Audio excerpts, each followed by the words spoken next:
And this is the drama they bring into your life that you didn't ask for, that you want absolutely no part in, and you would have never expected that person would have even done that. And that's exactly what they did. And then you realize they were doing that before your time, and they will do that after your time. And it's never gonna stop.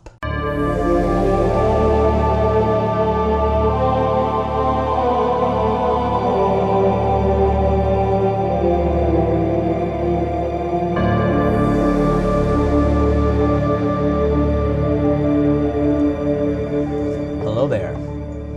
My name is Kita. This is Psychopath Exposure. How are you? I'm fine, thank you. I'm smiling because I just pulled up a long comment that I can resonate with. So I believe a lot of you will be able to resonate with too. Of course, it has to do with narcissists. It has to do with borderline personality disorder. It has to do with betrayal. Most likely it has to do with cheating, but I could be wrong. Let's dive right into this one, shall we? So this one comes from Passerby. Thanks for passing by. Bad joke. Quote unquote, please don't leave me. Oh God, if I had a nickel for every time I heard that one. Here's a story to do with that. The way she would often beg me not to leave her. I wasn't even thinking of it and always reassured her I wouldn't. And I kept my word. So did I. It never crossed my mind to ask her to never leave me. She seemed so distraught at the idea of me leaving her that the only thing on my mind was to make sure that would never happen. Little did I realize what she was asking only applied to me, not to her. One day, bam, the mask came down, and I was confronted with the thing that had played me. Something that felt no remorse in the least. Something that had just shrugged off when I brought this up and asked about the golden rule. Do unto others as you would have them do unto you. Something the exact opposite to how she had presented herself for years. I mean, sure, there were times, but I thought that was the monthly thing, or her insecurities, etc. The moment chosen was just a few weeks after my dad's passing, which I was handling pretty well, I thought, but of course, my heart was fully open and vulnerable. That's when she stuck the knife in, proudly boasting she had been seeing her ex and had told him intimate things about me and that it's not cheating because it's an ex. Ha! Right. I laugh now, but at the time I was in such a tailspin. What am I hearing? How can she be saying this shit? Is it even true? My world was turned upside down and I felt like dying. Note, I didn't threaten to kill myself. I just truly felt like I wanted to die. Moral of the story. If you are ever with someone who begs you not to leave them, when you are giving no sign in the least of doing that, they almost certainly have BPD, and you better watch out. BPDs are like perfect lures that do the bidding of Lucifer. Perfect because it's very difficult to blame them. They seem so innocent of all the pain they cause. Imagine someone stabbing you to death while saying they love you. That's what it's like. Yup. Their real self, what's left of it, has no control and is like a passenger inside them. Sad, but you cannot trust them. They will hurt you at the most painful moment or when you need them the most. Betrayal is like an art form to them. They will not disobey their real master. They fear him. They will only try to postpone the betrayal as best they can, which makes it even worse when it happens because you will have bonded even more by then. Ooh. Thank you for that. That one hit home. Holy shit. Guys, Have you been through that situation?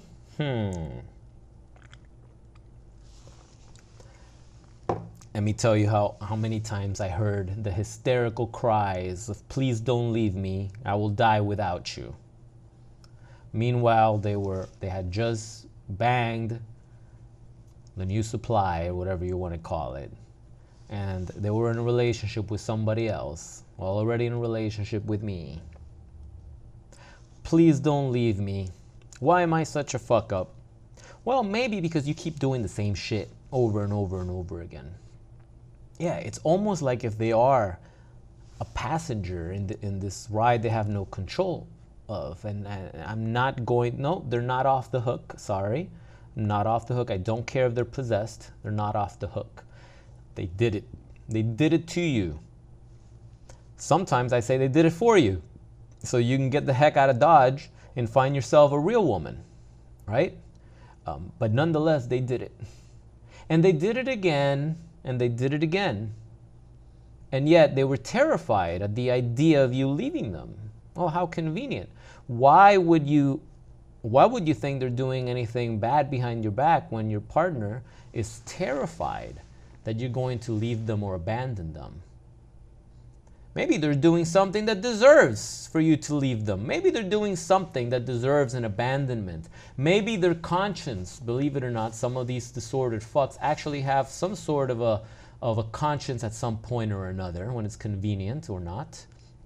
Maybe they knew they were doing something that had severe consequences, and they were terrified that you were going to do what you needed to do, because these things do have consequences. And they were terrified. And terrified is today's secret word in Pee-wee's Playhouse. So make sure you scream every time I say it. Some of you guys didn't get that. That's okay. Listen, this is why, as the passerby said, the longer they prolong the betrayal, the more you're bonding to these toxic individuals. The longer you bond with them, the deeper you bond with them, the harder it's going to be to walk away when you finally catch them. The harder it's going to be to remain no contact after they decide to discard you and then ghost you. And now you're a fool trying to blow up their phone, trying to get some sort of closure that you'll never get and they can never give you, because it makes absolutely no sense. That's where the trauma bond comes in. That's where people struggle. That's where survivors of narcissistic abuse, including myself at the time, struggled with this in a way that we had never struggled with anything before in our entire life. Because everything else in life made sense. Even when we did not understand it, we understood that we didn't understand it at the moment, and that's okay. We're going to figure this out. We're going to work through it. But with this borderline narcissistic shit, the psychopathy shit, the more you try to understand it, the more it messes with your head, especially if you're trying to make sense out of it with the narcissist, with the borderline, with the BPD, with the psychopath, with the sociopath.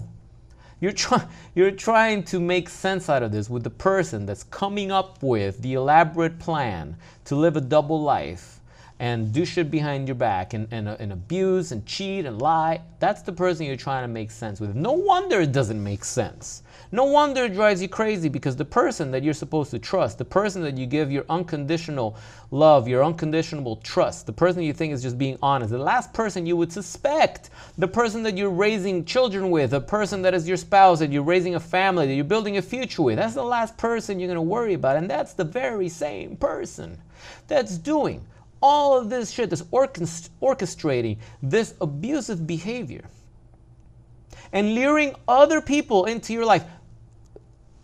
Atrocities, monsters, deranged fucks, dangerous people, psychos, crazy nutcases into your life because they're fucking clueless at what's going on and they're just a sucker and a victim. And now you got to deal with all that shit when you were just trying to make the person happy. You were just trying to be a faithful, loyal, good person. You finally found your soulmate, or you found your other half, or whatever you want to put in there. And this is the shit that's going on. And these are the people that they bring into your life. And this is the drama they bring into your life that you didn't ask for, that you want absolutely no part in. And you would have never expected that person would have even done that. And that's exactly what they did. And then you realize they were doing that before your time, and they will do that after your time. And it's never gonna stop. That is their curse. And it's not up to you to fix it. It's not up to you to help them. It's not up to you to try to reach some level of closure that's only gonna mindfuck you even more. All you gotta do is make sure you walk away from that. You never look back. You cut communication. You cut contact with everybody involved in that quagmire. If you even want a chance at finding peace, rebuilding your life, and living an amazing life, really, after that shit is thrown away. Because it needs to be thrown away in the trash, because that's where trash belongs. But this is what these people do. And this is what the borderline personality disorder, unfortunately, okay, doesn't get much coverage. Narcissism seems to be the buzzword. But the borderline will fuck with your head because they're stabbing you in the back, they're stabbing you in the front, and they're also telling you that they love you, and they're crying as they do it. At least the narcissist will actually do the shit and just cut you off like if you don't mean anything. At least they'll do that. At least the psychopath won't show you any type of fucking emotion. Like my psychopath will look at me with his dead face with these deep, dark, black eyes. And it's like, is this a breakup? And I was like, holy shit, she doesn't even care. Like, she's cheating. I'm talking to her about it. I'm trying to see if maybe I'm wrong. And she doesn't care. It's like, if this is a breakup, yes, okay, cool. Next, that's it. Like, at least they do that. But the borderline will be destroying you, crying about it at the same time, self-harming, cutting, doing all this bullshit they do to themselves, right? Regretting it for months, and then they'll do it again if you give them another chance, and they'll do it to the next person again. It's sick. It's sick, and it's beyond repair. I know some people think, oh, if you go to therapy long enough, no, bullshit, get the hell out of here with that. Get the hell out of here with that. Sorry, life's too short to invest into someone that has a personality disorder where the symptoms and the history and the reputation, right, is the person that dates them gets screwed up and gets ruined. No, those don't sound like good odds to me. That doesn't sound good. It's like taking a medication that tells you, well, the side effect to this is you might get a heart attack. And it might make you blind. It's like, no, you know what? I'd rather keep this little pain that I have, or this little sore. That suddenly sounds better than death or blindness. It does. So, nah. Now it sucks. It sucks that the psychological damage that this behavior does to the individual that's on the other side, that's on the other end of it. Because you're left with a cognitive dissonance. What's that? That means it's like you believe one thing, but you also believe another thing, and you're not sure. It's like, wait a second, is that right or is this right? I know I'm right, but at the same time, I don't want to be wrong, because if I'm wrong, and you're just torn between two realities. You're torn between two realities where you know better, but at the same time, you question yourself. You're 99% sure, oh, but I'm 1%, but maybe that 1%. Suddenly that 1% becomes bigger than 99% of facts that you have, and you just can't make a decision. So now you're walking on eggshells. Fuck it, let me just give the narcissist or the borderline a fucking another chance. Let me just give them the benefit of the doubt, because after all, like, I've been with them for so long, time invested, I don't got anybody else. It's a sunk cost, guys. That time is already gone. Okay, believe me, that time is already gone. For those that you guys think that, oh, if I give them another chance, maybe they'll be that person that they used to be. We can have fun again, and no, it doesn't work that way. You can't. If you have a wine glass and you smash it into smithereens and then you crazy glue it back together, yeah, it might look like a wine glass, but it's gonna have cracks all over. Fucking Kylo Ren smashed this mask obliterated it, and then they put it back together in the next movie with some red glue, and it looked cool as fuck, right? Let's just admit it looked pretty damn cool. But it had cracks all over it, right? So it's not going to be the same. It's not going to be the same, right? Now, if you want to go ahead, and see an experiment, that's on you. I think if you've been watching videos, if you've been reading, talking to survivors in the community, you got to see, they all tell you the same shit. It's like this disorder is progressively gets worse. That relationship is going to get worse. It's going to be terrible. And it's like the rules, or the golden rule, as Pastor Beyer said. The golden rule doesn't apply to them. Conveniently enough, it doesn't apply to them. And then they think, here's the funny part, they have the audacity to think that you're going to give them another chance. That you're just going to turn your other cheek, right? For the 100th time. I don't know how many cheeks you have left. And, because now, right? Now they realize, because now the grass isn't always greener, right? Now the grass is not greener. It's not. Now, oh yeah, I'm not that person anymore. Oh, please, no, you are that person. That's who you are, and that's what you did. That's what you did when we were together. I don't care if now you're not. I don't care if you can make all the promises in the world. When we were together, that's who you were. And that's who you were every single time. And every single time we gave you a chance. And every single time we gave you the benefit of the doubt. And every single time you cried wolf and we came with our pitchforks and our shotguns, you were just there laughing and there was no wolf. So maybe this time, maybe you found God now. And maybe now you're trying to turn another cheek. Maybe now you're trying to heal. But it's too late. Guys, don't do it to yourself. Don't do it to yourself. You're going back into something that's just, it has a history of baggage, of toxicity, of betrayal. Think of all the things you told your friends at the time.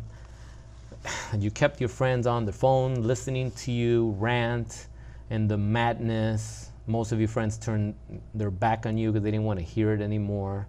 Some of you good friends, they listened to your story 100 times and they're still there for you. But honestly, your vibes are starting to affect their life, right? And they don't know how to tell you, but they want you to get better. But if you don't get better, at some point, they might start cutting you off. Not because they don't love you, but because you can't keep hanging out with somebody that's just fucking, that sounds like they're crazy and they're just repeating the same shit all the time.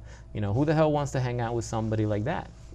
I remember when a psychopath was cheating on me and the sex had already stopped. I didn't know what the fuck was going on. My friends took me out to a club, and I was sitting there, and it's like I just wanted to sit in the patio by myself.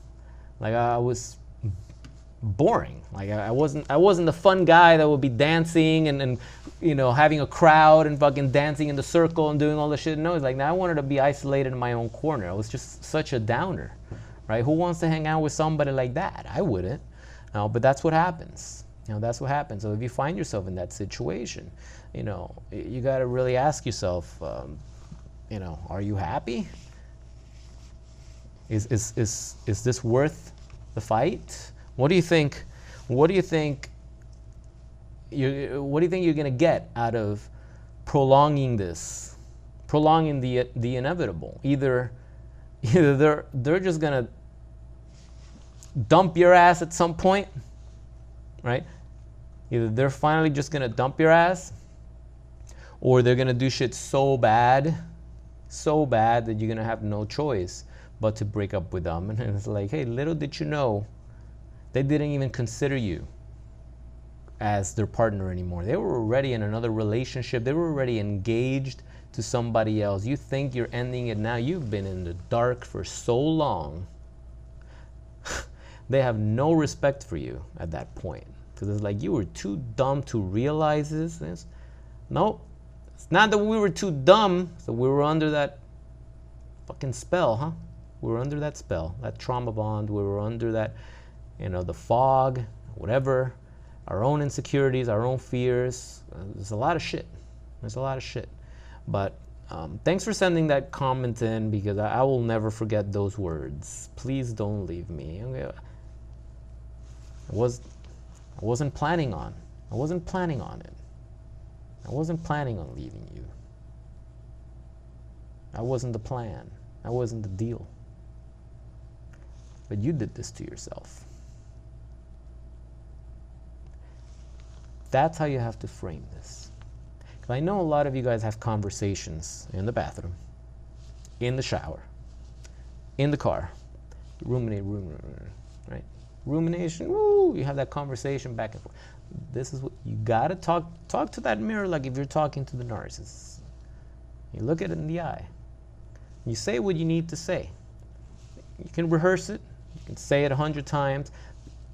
But you have to get it out there. Don't leave it in here in your mind and your thoughts, because it gets all warped. You have to get it out. Say what it is that you wanted to say. You did this to yourself. This is not my fault. I loved you. I gave you infinite chances. I was good to you. And even when you were doing wrong, I gave you the benefit of the doubt. Even when I knew what you were doing and with who you were doing it, I still gave you the benefit of the doubt that you would choose, you would make the right choice, and you would make amends to the situation properly.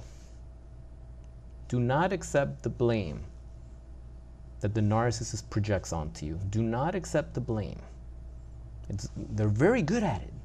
Do not accept it. Sure, it takes two to tango. There's things we should have probably done. There's probably things we did wrong. We probably should have gotten out sooner. We probably should have seen the red flags, whatever. If they cheated on you, sorry. No matter how bad it was, that is a deal breaker. That is a deal breaker. You got to remember that.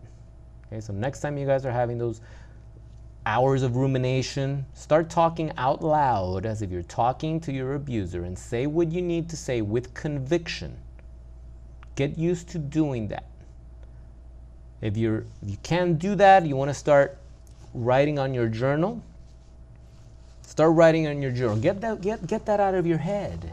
Once it's out of your head, it's out of your head. Sure, it's going to come back, but the idea, not the idea, the act of writing it, the act of saying it, gets it out of there. And that's ultimately the beginning of any type of recovery process, is to get the shit that's in your head out. Because while it's in there, it's spinning around and it's getting distorted, and it chain link combines past events with future events, with things that's never happened, with other relations. No, you have to get it out so it makes sense. It's like, wait a second. Sometimes just saying it.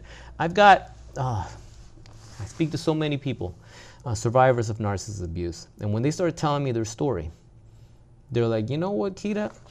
Excuse me. Like, you know what? Now that I hear myself saying it, I realize where I went wrong. And it's like, yeah. If you're finally speaking with someone that went through the same thing that you went through, that's not giving you a funny look like maybe your friends that don't understand, or maybe your parent or your mother is telling you, oh, you should still, you have to be a good wife no matter what he does, because, no, wait a second. You don't understand the abuse that's actually going on here, and then they won't unless they've been through it.